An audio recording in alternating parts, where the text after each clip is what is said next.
I'm Kevin Rinke, and I'd like to welcome you to Beyond the Echo. I ran for governor in Michigan. After losing that election, my desire to look at issues that are important to the state or the country grew. There is so much static. There are so many opinions. Our news stations have gotten to the point where we don't know what news is anymore. Where do you go to get real facts? This is about real perspective for you. Beyond the Echo will cut through all the smoke, all the opinions. It's not about Republicans, it's not about Democrats. It's about the issues and what are real. Hello, welcome to another version of Beyond the Echo. And I am really excited today because it's an opportunity to learn more about something that I hate, taxes. I'm no expert. But today we've got Karla Wagner from AxMITax. She's the founder, and she is leading a movement to repeal Michigan's property tax. I think it sounds great. I don't know the answers, so I'm really looking forward to hearing from Karla and want to welcome her today. Thank you, Kevin. Thanks for the opportunity to be here. I love it. It is great to see you and to sit down. Like most people in Michigan, Karla, I get a tax bill. I don't even look at it. I look at the amount. I bite my tongue. I write the check. I send it in. Yeah. And you're talking about something that I think most Michiganders would say, well, we got to pay taxes, even though we hate them, to run the state. So tell us about AxMITax.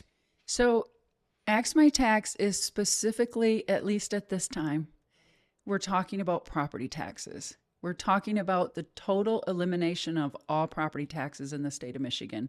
So this would be for homeowners, farmers, and businesses. It would all be gone. But it is property tax specific at this time. Is there any state in America that doesn't assess property taxes? There's not any right now, but there's so much movement across the whole United States where the governors and or the people are starting to address property tax issues, because property taxes have gotten so out of hand that we're making so many homeless people we can't take care of. People are losing their homes. Homes are going into foreclosures. We're losing our farms. We're losing businesses left and right. And Michigan is one of the hardest hit states. I believe that. And it's certainly a problem because you buy a house, and home ownership is a huge step towards securing yourself within the middle class or providing an opportunity to step up to the next socioeconomic class. Home ownership's critical. And what's so crazy is you can pay off your mortgage, every single payment, on time, own your house free and clear. But if you have a hiccup with your property taxes, the government comes in and takes it away. And it just doesn't seem right to me. It doesn't seem right to a lot of people. And that's why we're trying to stop it. Because you're absolutely spot on. And my background, I am a real estate agent, and I also build houses, and I have other things in my background, but I haven't been able to sell a house to people younger than 35 in over 5 years. Really? Because they can't afford the property taxes and the insurance. They can figure out how much house they can buy, right? Because if you say median wage in Michigan is what, $60,000? So if you say, hey, I make 60, my husband makes 60, that's 120, we can afford a $290,000 house. They know what the mortgage is going to be, which is the loan to the bank, right? When they borrow money from the bank to buy that house. What they can't predict is what the insurance is going to be and what the property taxes are going to be.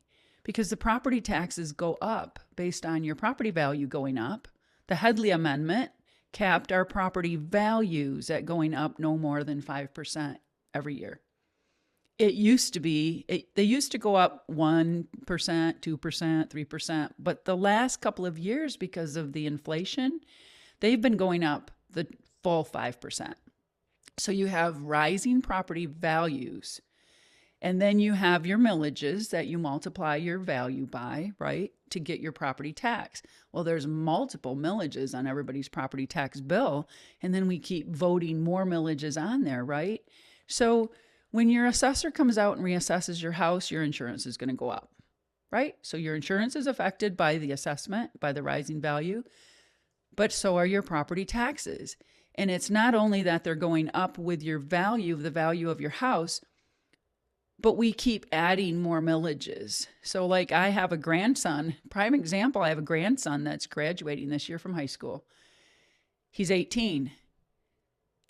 The township and the county that he's living in currently, if he stays there, just passed a 30-year millage for, I don't know, $88 million or something like that. And I said to my grandson, I'm like, you're going to be 48 years old before that millage is paid off. But how many other millages are out? I mean, there's a 20-year millage and a 10-year millage and a 5-year millage. Some of these people have a whole page full of itemized lines, right, of millages that they're paying for on their property taxes. And how many of those services do they actually use? Yeah, That's the problem. And people are losing why do people go into foreclosure? I'm guilty. I don't know how many millages are on my property tax. Yeah, most people don't. I'm guilty because I don't know how much my property value has gone up. Again, I'm going to speculate and say most people get it, grit their teeth, write the check, and go about their business. Millages are an interesting deal because my personal belief, our millages are part of the machine and that government is consumptive. Government doesn't exist if it doesn't have constituents that pay for the cost of government.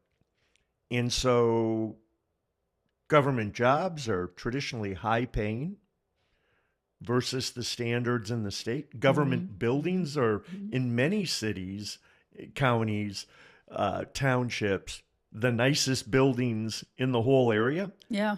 And people are paying for that. They don't realize it.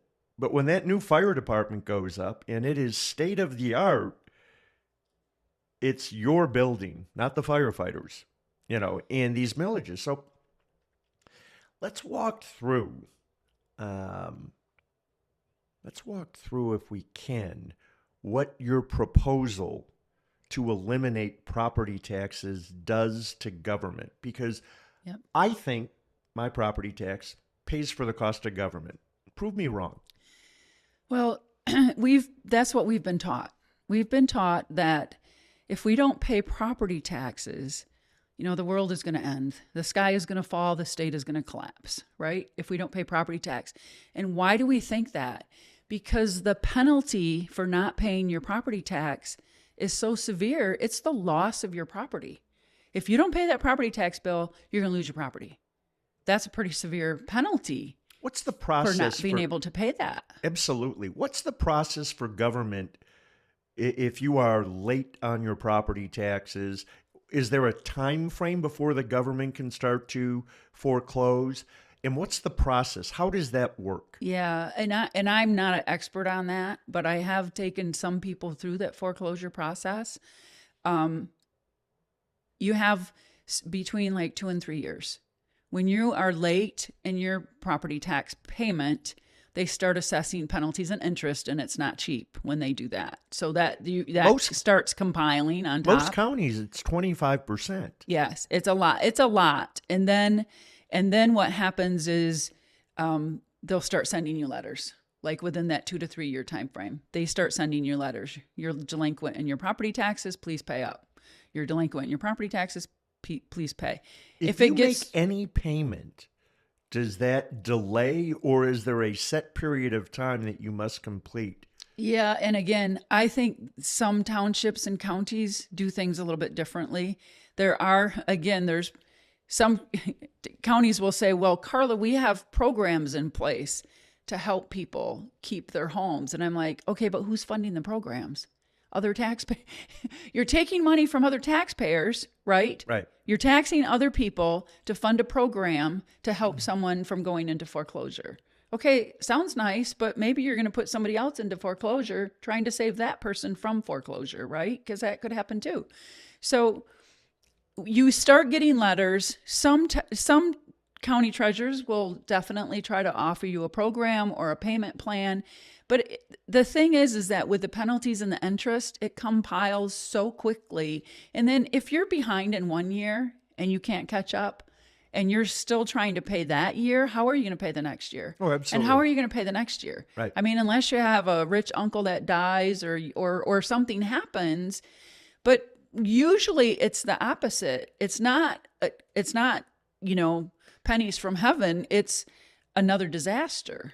We just put graphics out that said, lose your spouse, lose your house, because that's what's happening to our elderly people. When they lose their spouse and they lose that pension or the Social Security that the other one was bringing in, you got to remember our elderly people, they've been paying property taxes for a long, long time. But they might, like my dad, he started working in 1957. He retired 25 years ago. What does his pension look like? Not a lot. Yeah. Not anything compared to the cost of everything going up really, really high, right? It's not just property taxes. It's all the other inflationary things that they're dealing with. They can't afford to stay where they are, but they can't afford to move.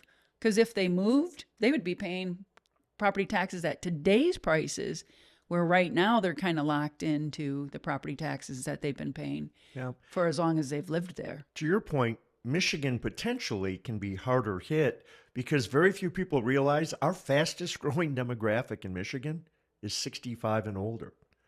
So the potential to lose a spouse and maybe lose a house, as you're saying it, is very, very real. They have no options. There's no options because a lot of elderly people, especially you think about that age group, they don't want to talk about finances. They don't want to lean on their kids. They don't want to tell anybody they got this nasty letter from the government telling them that they're going to foreclose on. They don't understand how a government entity can take a house that they've paid off, that they've raised their family in, that they've taken care of. They don't understand how that could happen. So they shove that notice in the drawer, and then pretty soon it's like, hey, we need to help you here. How do we help you?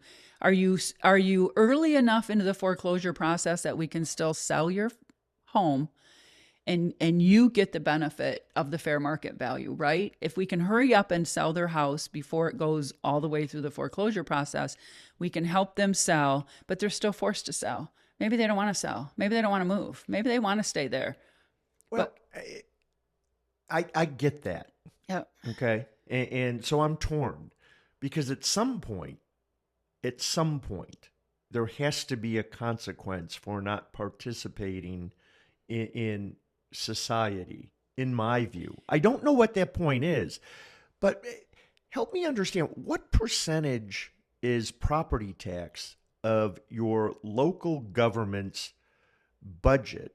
Because the people of Michigan need to realize that the state only collects 0.6 of 1 mil, and it's a very, very small percentage. Property taxes by your city, in your county, in your township, it's not the state that is collecting the majority of dollars.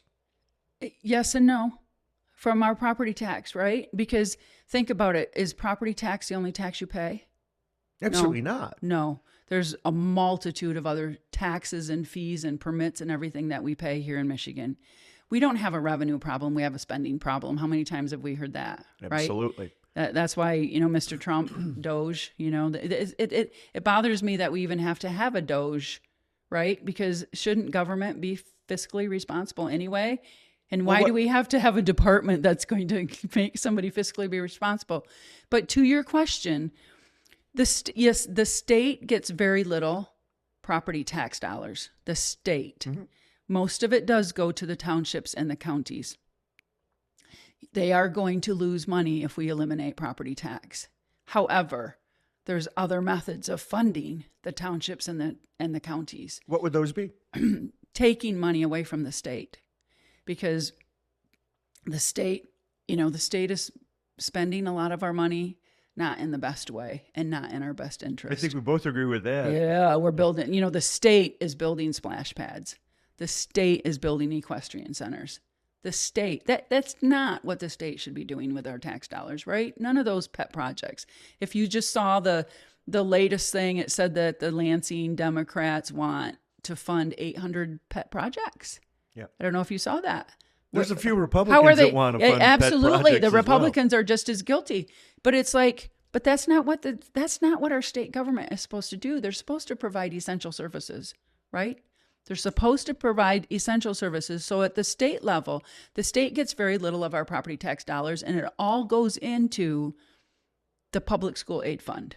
Okay. But isn't that what the lottery was supposed? The lottery was supposed to replace property taxes at the state level. Didn't happen.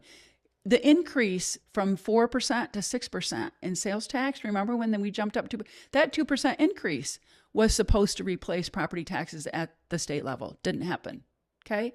But what most people don't understand, and then I'm going to take my township, for example. I live in Cannon Township in Kent County. We have 14,400 people according to the last census. My township receives over $1.5 million a year as its portion of the sales tax. So all of the sales tax that's collected all across the state goes to Lansing, sits in a bucket called the sales tax revenue bucket, right? And then the state is constitutionally mandated to give a portion of that to every township, all 1,240 of them across the state of Michigan, depending on population. So my township gets a little over 1.5 million. Under our proposal, with our petition that we have going right now, my township would increase that portion because we don't want to increase the sales rate. It'll still be 6%. We're not increasing the sales tax rate. We're increasing the percentage of the bucket that we want the state to share. Because we're like, okay, state, you get less money to piss away. Oops, sorry. You get less money to piss away. They piss away a lot of yes. money. And I'm not sorry. So you're gonna send more of it down to our townships to cover our essential services. So my township, instead of 1.5, will get closer to 2.1 to 2.6, just from the share of the sales tax bucket.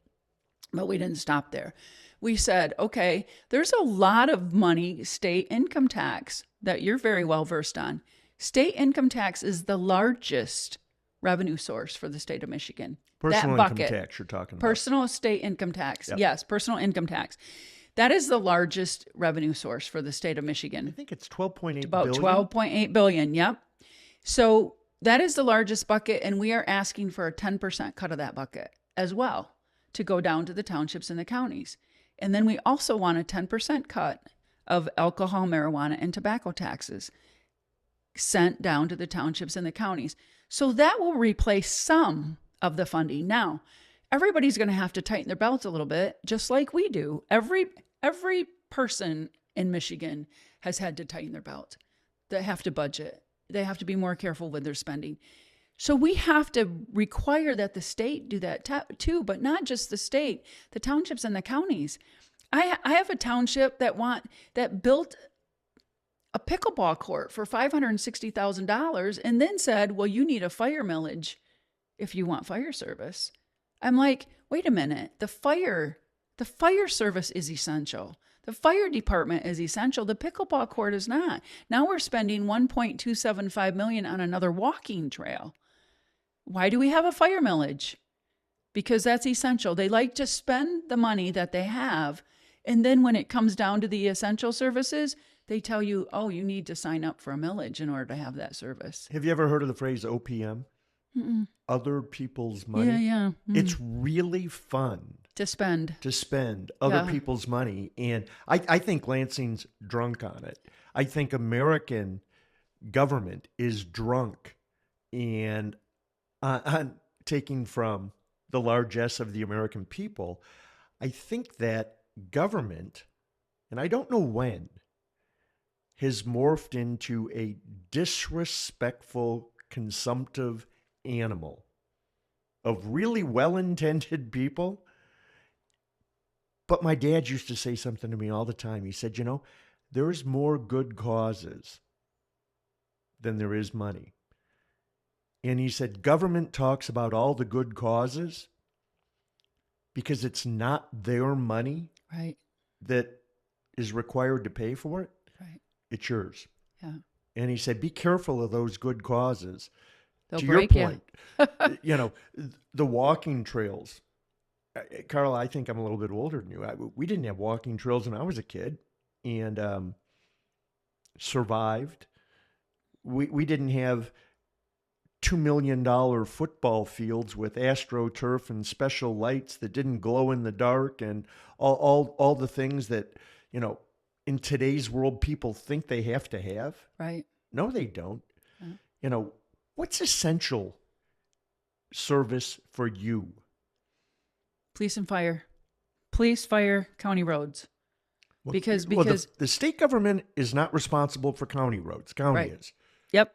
So and that's why I'm more than happy to fund those services, right? We need to fund those services.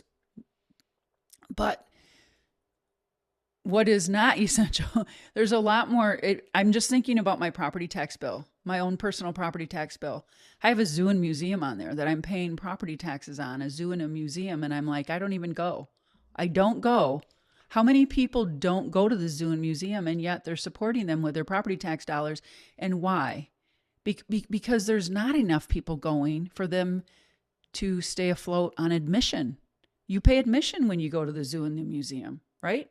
Well, if you want to go to Disneyland, now it costs you about $135 a day to get in.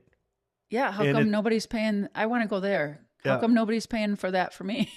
Well, but your point right. is Disney, a private entity, says this is what we have to charge to cover our expenses, to provide a service and an environment to you, and to make a margin. Right. Right. The zoos, if they aren't charging enough, or they don't have the ability to attract people because of what they offer, right? Maybe we don't need a zoo. I know. Well, or maybe we don't need as many. I mean, maybe we keep the Detroit Zoo because it's bigger. It's centrally kind of located in the state or something. What I don't know. I don't know what the answer is, Kevin. What I do know is that we can no longer afford to lose our privately owned properties, our homes, our farms, and our businesses. That's what we're losing. The state is losing money. The state is losing people. The state is losing businesses because it's too expensive to do business here. Now, I think when there's no more property tax, we won't have to pay businesses billions of dollars to come here. They will come because the cost of doing business here is less. When they come, people will come. Now, our state income tax revenue buckets overflow, our sales tax buckets overflow, we gain more corporate business tax dollars, right? All of our buckets will explode and overflow because it costs less to do business here, so we will do more business here. That's what Michigan needs. Michigan is like, we are so cash strapped. We have everything we need to be the wealthiest state, and yet we're a welfare state.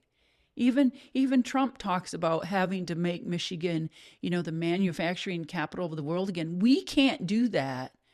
Well, government, their job is not to create jobs. Exactly. But let people in. What government's job is to do is to create an environment that allows the people to thrive. Yes. And you can expand that any way that you'd like. But that's the role of government. Now, I want to go in a different direction because when I ran for governor previously, I ran on eliminating the personal income tax. And if I run for governor again, I got to be honest with you, I'm going to run on eliminating the personal income tax. Please don't do that first. Well, I'll tell you why. And you're going where I want to get to, because my view on the personal income tax is this. We've got Mike Duggan in Detroit who came out and said, I'm doing such a great job that I'm going to lower property taxes, and the citizens of Detroit, depending on their property, will get a $100 to $300 credit on their property tax. And what a great gift from the city of Detroit, $100 to $300. It gags me. It's insulting to me that a political leader would punch. It's not even a slap. It's a punch in the face to hardworking Detroiters who have the third lowest income of any major city in America. It's a punch in the face. But if we eliminate personal income tax, and this is an average, it's roughly $2,300 per taxpayer that comes back as a credit. And so my view, and I'm willing to be educated differently, Yep. I'm willing to get smarter, Yeah. Let's get you smarter. was instead of Jennifer Granholm saying we're going to lower your auto insurance $100, Yeah. or we're going to give you a credit on your property tax of $100 to $300, $2,300 on average gives people choice. They can save it, they can spend it, they can create taxable opportunities by their actions for government to still pay for itself. So help me understand why, if I'm a candidate, I should say, we're going to keep the personal income tax, but we're going to eliminate property tax. Okay. So I totally understand what you're saying. Let's look at two things. What's happening in Florida? Florida eliminated state income tax, didn't they? And now look what's happening to them. Now Governor DeSantis is talking about eliminating some property tax. Why? Because the elimination of state income tax does not save anyone's home. Seniors barely pay any state income tax. Well, but what elimination of personal income tax did do was attract really highly paying jobs to the state of Florida and the people who could work mobily, and it created an excessive amount of other taxable opportunities. And as those revenues grew, now DeSantis, who I really like, when he says he's going to do something, he delivers, is lowering property tax because he believes, as I do, that your money is yours. It's not you don't work for the government. Right. And you should be able to spend your money as you choose versus the government take it from you and tell you how they're going to spend it for you. I like what you just said there, because what you said was the money you make is yours, not the government. But the home that you buy is yours, not the government's. And that's why, to me, so I'm just going to use myself as an example. I pay $7,200 on my house in property tax. $7,200. Live in a little old farmhouse. Okay. To compare that to state income tax, I would have to make, about $180,000 a year at 4.25%? Actually, it's now 4.5 because Yeah. Michigan's the only state in America that increased their personal income tax in the last year. Yeah. Yeah. Yeah. So but I'm thinking to equal what I pay in property tax that will steal my property if I can't pay it, I would have to make about $180,000 a year at the income tax rate to equal what I make in property tax. State income tax doesn't steal my house. Property tax does. By the time I file my income tax return, I don't pay that amount, right? Because Right. because there's credits and everything like that. Seniors, I mean, I understand that it brings in jobs, but seniors don't work. So seniors are going to continue to lose their home. How many foreclosures a year are there in Michigan? About 180,000. 180,000 180,000 properties enter into How many are a seized? tax lien seizure process. Yeah. Well, I don't know, but we would have to look at that because it changes every year. But prior to COVID, we had about 180,000 privately owned properties. Now, this could be vacant lots. It could be abandoned homes, farms, businesses. About 180,000 a year enter into a tax lien seizure process, which means these people don't owe anybody anything anymore. These are not mortgage liens. These are not people not being able to pay the bank. But you know what? Look, if there wasn't property tax, how many more people could afford their mortgage, right? Then they wouldn't go into a mortgage foreclosure either. Because if the biggest disservice we did to people was force them to pay their property taxes through escrow. Because most people don't. They have no clue about what their property taxes are, even how much they are. Mm-hmm. And they don't see the relationship between, I'm going to go and vote yes on a millage. Oh my goodness, How come my mortgage went up? No, it wasn't your mortgage that went up. It was your escrow that went up. It was your tax payment that went up, not your mortgage. Well, the government likes to play yabba Yeah, dabba do yes, they do. And when they charge you. and we have to start educating people about these millages. And when they, you know what, when you, as a renter, if you're going to complain about rent, then please don't go vote yes on a millage. Because when you vote yes on a millage, you've raised your landlord's property taxes. He's going to turn around and raise your rent. That's economics 101, right? It's a pass-through tax. So everybody that's paying property tax in the state of Michigan, if you're manufacturing something or growing something, you're going to pass that property tax on to the consumer. So again, if there's no property tax anywhere in the state of Michigan, everything in the state of Michigan will go down. Consumables, rent, property. We don't have to build. Look at Kevin, how much money are we spending? The taxpayers are paying so much money to build affordable housing that we know the government can't do anything affordable. And they call it affordable housing. It's not affordable housing. It's affordable multifamily.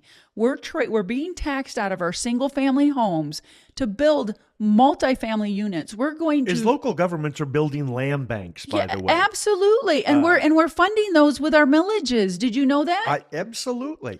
Here's something that I've never understood. So you go into a subdivision.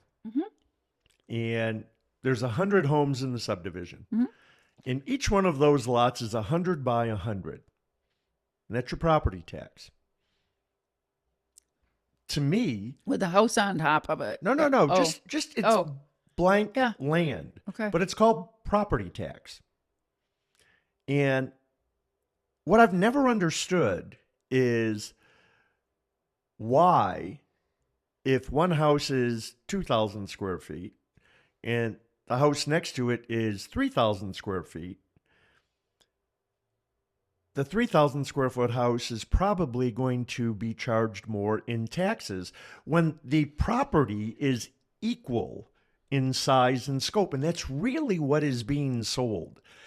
We pay consumptive taxes based on the electricity that we use, the heat, the power, the light.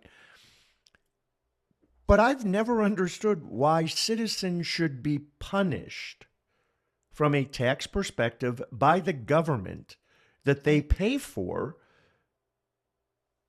staying within the criteria that the government sets to build a house. Right. You know, the government doesn't come to you and mandate, oh, you bought this lot, it's 100 by 100. You have to build a 3,500 square foot house on it. Right. Well, so to my point and to what you're saying, because I've used this example as well. You live, if you're, let's say an 80-year-old single man lives in $1 million house on a lake, paying $12,000 in property tax. Okay. She's not talking about me, by the way. Okay. I'm not single and I'm almost not 80. But you have a family of 6 that lives across the road from you, not on the lake, but a family of 6 lives across the road from you in a $500,000 house, and they're paying $6,000 in property tax. Who uses more services? That one single man or the family of 6? The family of 6 has 4 kids going to public school. Okay, they're using more services. Mm-hmm. That family of 6 has two teenagers that terrorize the neighborhood and the cops get called, right? Mm-hmm. They're using more services. Why is he paying more property tax? Why? It's not the house. It's not the building. It's the people inside that use the services. I'm paying for the library, a library I've never set foot in. I love books, but I don't go to the library. My house is charged $280 a year in property tax to support my county library I've never been to. My business is paying over $800 a year. I can't take my business to a library. I can only go to the library as one person. When I wear my Karla hat as a homeowner, I can go to the library if I so choose. But yet I'm paying for the library again as a business owner. Why? I can only carry so many books in my hands. Why is my business being charged as well as my home? It doesn't make sense, Kevin. Property taxes are it's the most heinous tax we pay. It is the only tax that can take everything away from you. It doesn't just take your home, your farm, or your business. It takes your equity. It takes your generational wealth. It takes everything. Everything. Yeah, I think we can agree from a general perspective that everybody hates taxes. You're educating us today on property taxes, and you've opened my mind to not necessarily change yet, but to consider which tax would provide the biggest plus for Michigan. Because Michigan needs to restructure a whole bunch of things. And Michigan is a very interesting state because we have gone from being the third most affluent state in the country to like 37th. We're right there with West Virginia. Yeah. And it's sad. We have a education system that is failing its children. We have a tax structure which is not sensitive to the citizens of the state. As I said earlier, the fastest growing group is 65 and older. Michigan has the largest outflow of college graduates of any state in America, and that's because they can't stay here, Right. buy a house, get a job, live in a safe neighborhood. And our leadership thinks that if we tax people more, that somehow we'll resolve that. Or our leadership thinks that if we punish business more, that somehow we'll resolve that. And we're losing businesses. Mm-hmm. We were 39th out of 50 states in what should be Michigan's specialty. We lost 250,000 manufacturing jobs in Michigan in the last 8 years under Gretchen Whitmer. Yeah. And those were good paying jobs. And they're going to Indiana. They're going to Ohio. They're going to Illinois. Some states have higher taxes, but the rural areas have lower taxes for their citizens. Look at Indiana. Indiana and Illinois are two of the states that just are working on passing property tax Relief. relief as well. And the governor of Nebraska cut their property taxes by 30%. Oh, I think that a governor needs we need to do cut it. We need to do it. Michigan's property taxes. And I think the people who are going to squeal the loudest are the politicians who need to maybe cut what they're making for the job they're doing. Part-time legislation. Well, that's an option. A lot of states would, have it would alleviate the need for property tax just by doing that. A lot of states have part-time legislation. 44 of them. Yeah, out of 50. Yeah. Yeah, it's very interesting. Yeah. Michigan loves administration. Michigan loves, the cost of unionization in government as well as the private sector.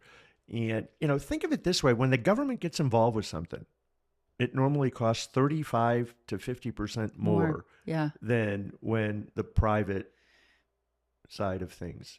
Kevin, you're a business owner, right? Not anymore, but okay. yeah. I consider I'm a small business owner, and I always looked at that and I said, you know what? I think the small business owners in Michigan, there's a lot of us. Mm-hmm. Hundreds of thousands of small businesses. I think there's 90,000. Yeah, I think there's more. I think there's even more than that, to be honest. But small businesses are the heart of your community. Absolutely. Right? And we're being taxed out of existence with this raised wage law and the property taxes. And again, everybody out there, if you're a registered voter in the state of Michigan, you can vote to raise my property taxes on my business, and I have nothing I can do about it because I don't get a vote. I only get a vote as a homeowner. Right. I don't get 2 votes because I own a home and a business, right? I get 1. People don't understand that every time they raise my property taxes, the cost of their bacon and eggs is going to go up because that's what I sell in my restaurant, right? We need to educate people about where these tax dollars are being, how they're being taken away from us, and how they're being spent. Mm-hmm. We know that the state of Michigan is horrible when it comes to spending. We have a spending problem. We don't have a revenue problem. We have a spending problem. We need every level of government to cut their spending, provide essential services only for us. When the people prosper, the state will prosper. Absolutely. Right? Absolutely. That's what we need to do. Less taxes. If you want to make more money, you don't raise the price. You lower the price. You put things on sale. Maybe. right? You know, it's interesting because government will argue. But let's go back to AxMITax. You are trying to get a constitutional amendment. Yes. What's that require? So we had to go in front of the Board of Canvassers. We had to write our petition. So we wrote the petition. We had a property tax attorney that helped us write that. You take the petition to the Board of Canvassers. You have to. They basically had a Democrat attorney write our 100-word summary for us. And he's very much against AxMITax, so I don't think he was non-biased. But anyway, you have to get your 100-word summary approved, and then you have to get the form of the petition approved before you can start circulating it. Okay. So have now you done that? Yes, and then we started circulating April 1. So we are into the process of circulating the petitions. We have April 1 of 25? Yes, we just started. So we're about a month into it. We have petitions. Whoa. Time out. AxMITax, when I was running for governor, people were running around with petitions for AxMITax. Yeah. What happened to those? We didn't get the number. We were supposed to have 180 days to circulate, but because the Board of Canvassers the first time, they just kept sandbagging us and making us go back another month. They would never approve our language. So we only ended up with 135 days to collect that time. How many we just signatures didn't get did you enough. get the last time? We didn't get it. We didn't get enough. I don't even know because we were getting them in after we closed the date off, but we had already stopped because we have to get it to the Board of Canvassers in time for them to scrub them all, look to see how many they're going to throw out, right, and then get it on the ballot. How many signatures do you need? We need 477,000 something, but we're aiming for 600,000. And how are you collecting those signatures? Volunteers. Volunteers. Yes. You're not paying anybody to collect them. No. If we have to pay, then people don't want it bad enough. And you have 180 days to get 600,000 signatures. Okay. Yep. How many signatures is that a day? Oh boy, I think I had it figured out. I don't remember quite. Hang on, I'm going to grab my calculator here. Yeah. Let's see. We figured if we had like 1,000 circulators, they needed to get 5.6 signatures a day or something like that. Hang on here. So I'm going to 25,000 a week. 25,000 a week. I know. I think 180,000. 180 days. I'm sorry. 600,000 in 180 days. Divided by 180 divided days. by 180. It's 100,000 a month. 100,000 a month. 3,333 signatures a day. Yep. Times 30 days is 100,000. We need 100,000 a month. How you doing in your first month? I don't know. We're starting to get them back. I haven't even really looked at them yet because we're just starting to get them back. The first 2 weeks of April, a lot of people were gone on spring break, but they're starting to come in. But we have petitions. We ordered 100,000 petitions, which would be 1 million signatures, and we have them in all but maybe 3 or 4 counties in the state. Okay, and if people sign an AxMITax signature page, that doesn't restrict them from signing any other initiatives. Correct. They need to know that because, for instance, in a gubernatorial race, if there's 10 candidates out there, right, you can only sign for one candidate. Yes. So you darn well better make sure that you don't sign early. Right. And that you know something about every candidate. Yeah. Because if you sign twice, you're off both of the candidates. You lose. Yeah. And that's part of the complexity that government builds into this.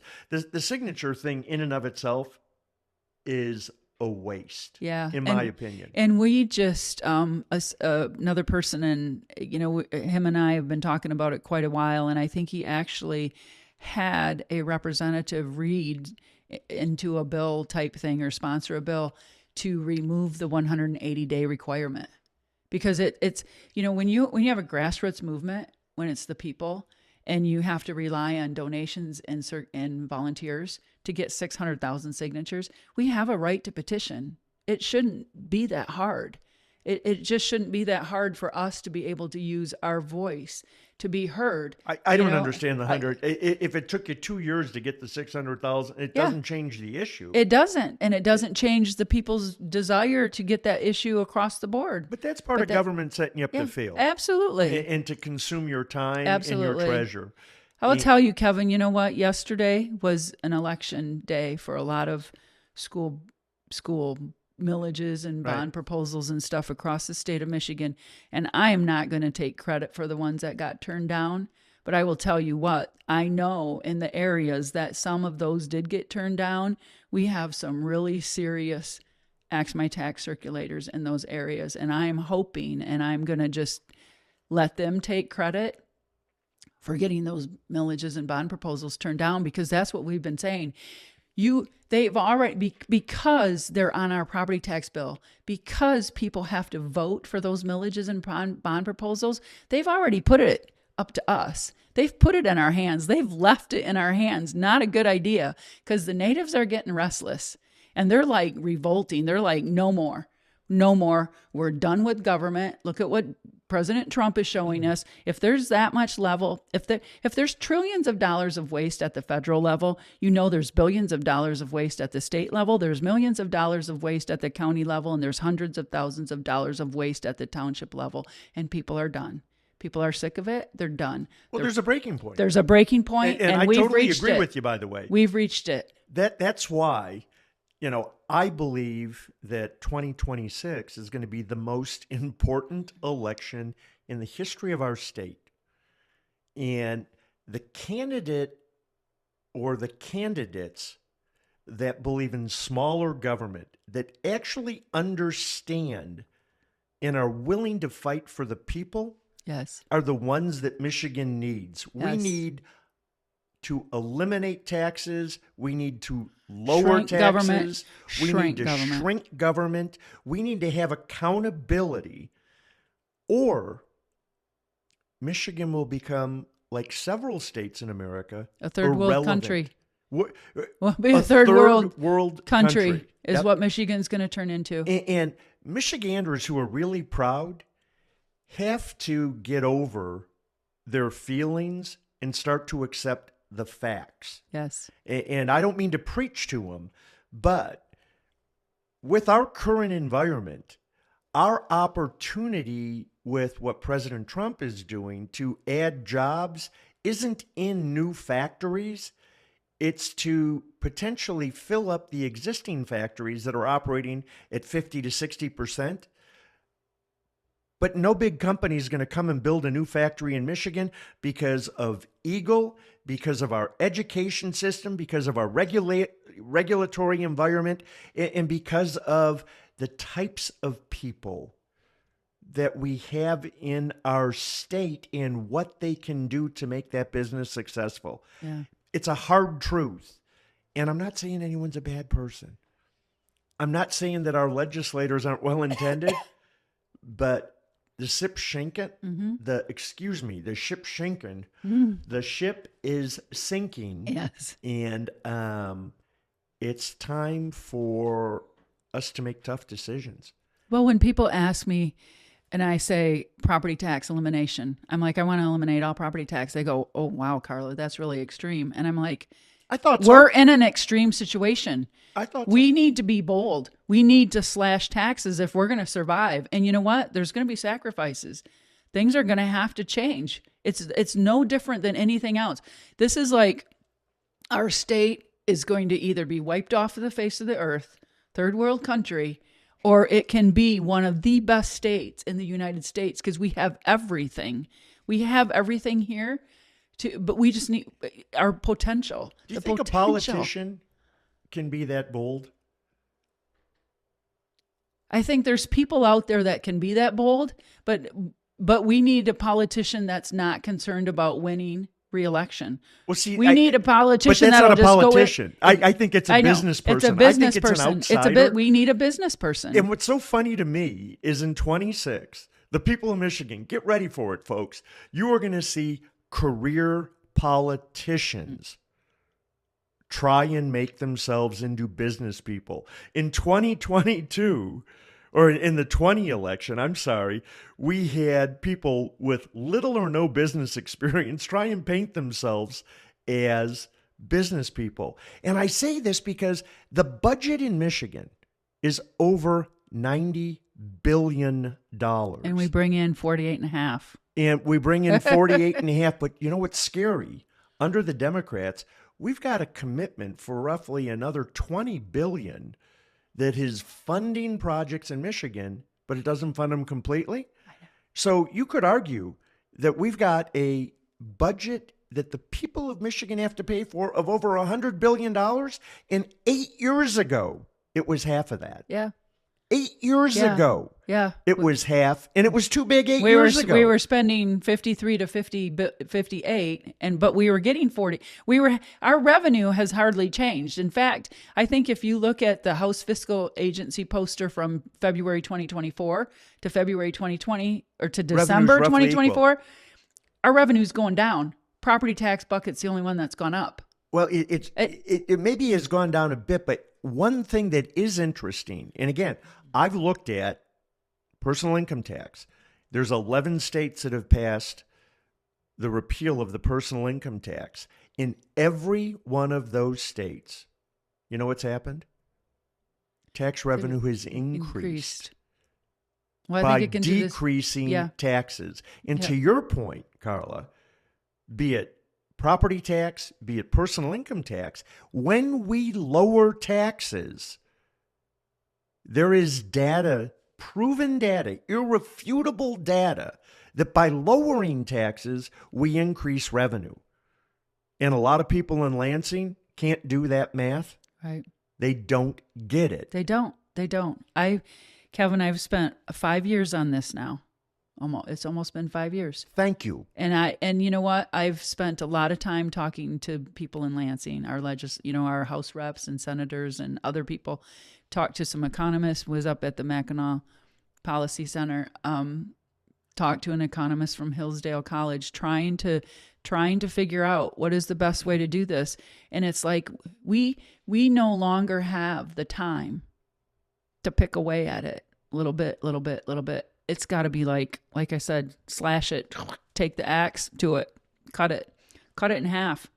You know, that it has to be that extreme or we won't survive. People, like I said, farms, the state is actively going out recruiting farmers. Sell us your farmland because no one else will be able to buy your property when the cap comes off. Right? So you better sell it to the state because the state has all of the taxpayer dollars behind it. And we're going to make a solar farm and a wind turbine farm. Like disgusting, we need like a hole in the head. They're going to take down thousands of acres of beautiful forestry. It's wrong. Land of trees that could be marketed, forested, and reforested. Because we should be selling lumber instead of buying it. We're buying 84% of our stick lumber from Canada instead of cutting this and producing it ourselves, right? It's just our state is being used so improperly. The resources and the people both. It's turned into a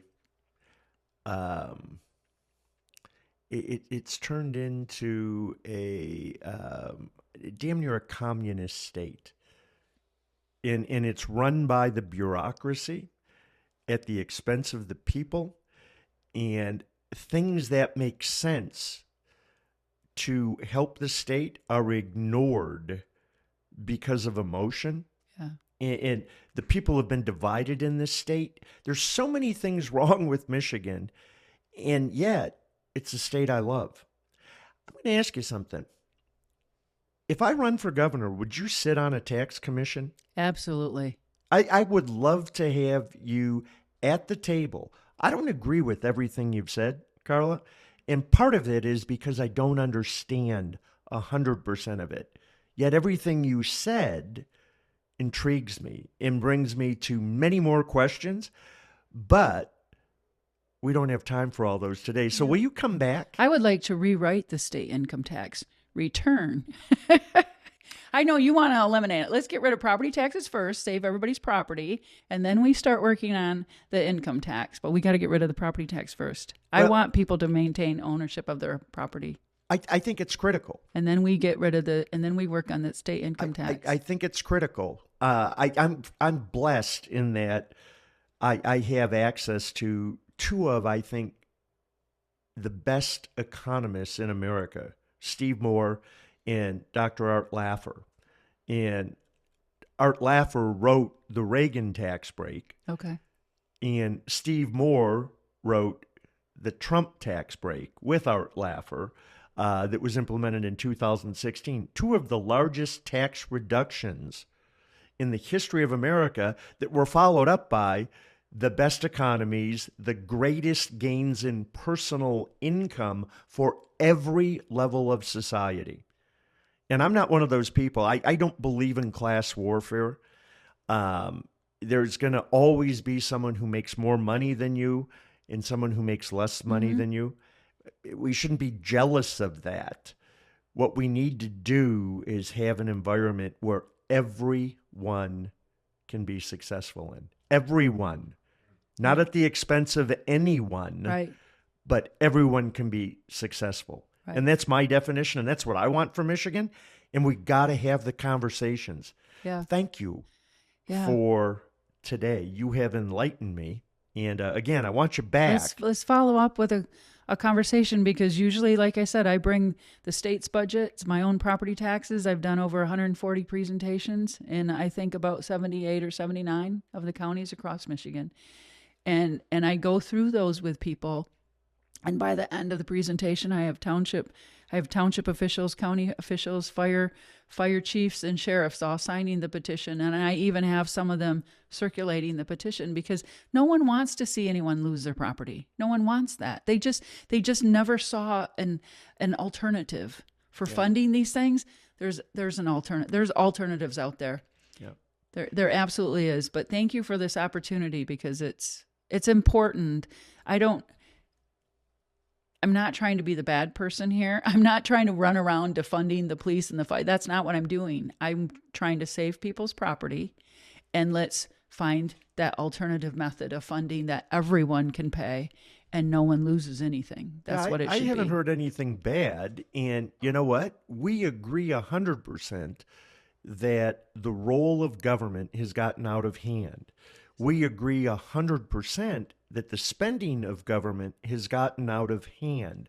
We agree 100% that citizens should never be punished by government For hard work. And maybe needing a hand up versus a hand out. And that's different than people that break the law. And you can argue, okay, you're contradicting yourself because paying your taxes is part of the law. That's why we're changing it. That's why we're changing that law. That's right.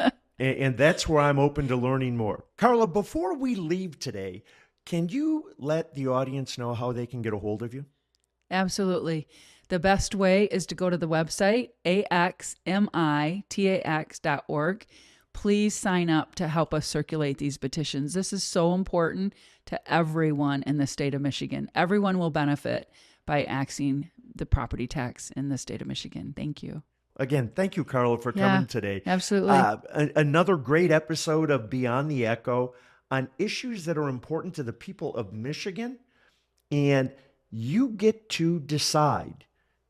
Understand, you are not a victim, for God's sakes, and Lansing should never control you. It should work for you. And right now, Mission Control, we got a problem. And that problem's Lansing, and we can change it. We the people. Thanks for listening to Beyond the Echo. Thanks for tuning in to Beyond the Echo. If you enjoyed today's episode, be sure to like, follow, and subscribe so you never miss an update. We'd love to hear your thoughts, so drop us a comment and share the podcast with your friends. Stay connected and keep the conversation going by following us on social media. Until next time, keep exploring beyond the echo.